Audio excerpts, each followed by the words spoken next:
Nama saya Janudin dari kelas 3A Administrasi Pendidikan dengan NIM 0142S1A020079. Dalam video kali ini, saya akan membahas tentang ruang lingkup konflik. Pengertian konflik. Konflik adalah suatu proses sosial antara dua orang atau lebih, bisa juga kelompok, di mana salah satu pihak lain dengan menghancurkannya atau membuatnya tidak berdaya. Manajemen konflik adalah suatu proses aksi dan reaksi yang diambil oleh para pelaku konflik atau pihak ketiga secara rasional dan seimbang dalam rangka pengendalian situasi dan kondisi perselisihan yang terjadi antara beberapa pihak. Tujuan manajemen konflik: 1. Untuk mencegah terjadinya gangguan atau kendala. 2. Untuk meningkatkan kreativitas dengan mengambil manfaat dari konflik yang terjadi. 3. Untuk membangun rasa saling menghormati antar sesama dan menghargai keberagaman. Manfaat manajemen konflik di organisasi. 1. Evaluasi sistem. Suatu organisasi tidak dapat melakukan evaluasi terhadap efektivitas sistem jika tidak terjadi konflik di dalamnya. Dengan adanya konflik, maka suatu organisasi akan dapat melakukan identifikasi apakah sistem yang diterapkan berjalan dengan baik atau perlu perbaikan. Kedua, mengembangkan kompetensi. Penanganan manajemen konflik yang baik akan meningkatkan dan mengembangkan kompetensi sebuah organisasi, khususnya dalam hal kompetensi non-teknis. Strategi manajemen konflik. 5 langkah mendasar dalam memahami manajemen konflik. 1. Pengenalan.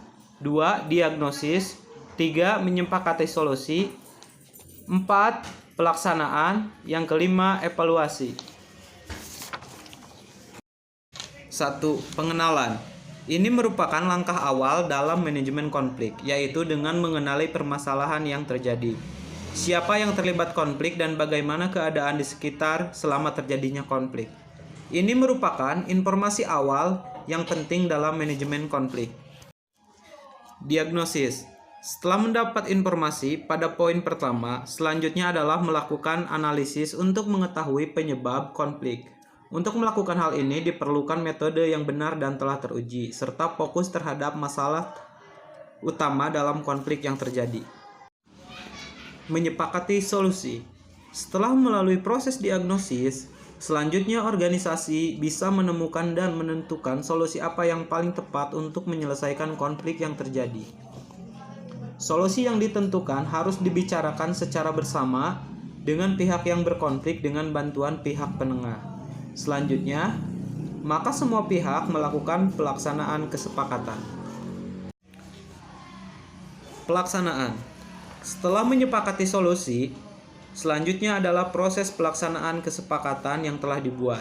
Semua pihak yang terlibat dalam konflik harus menerima dan melaksanakan kesepakatan tersebut dengan sebaik-baiknya. Harus diperhatikan juga bahwa kesepakatan tersebut tidak berpotensi menimbulkan konflik yang lain. Dan yang terakhir, evaluasi. Evaluasi merupakan hal yang penting dilakukan untuk menilai apakah pelaksanaan kesepakatan tersebut berjalan dengan baik.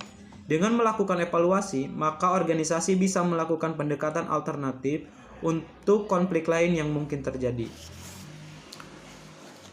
Baik, hanya itu saja yang bisa disampaikan. Kurang lebihnya mohon maaf.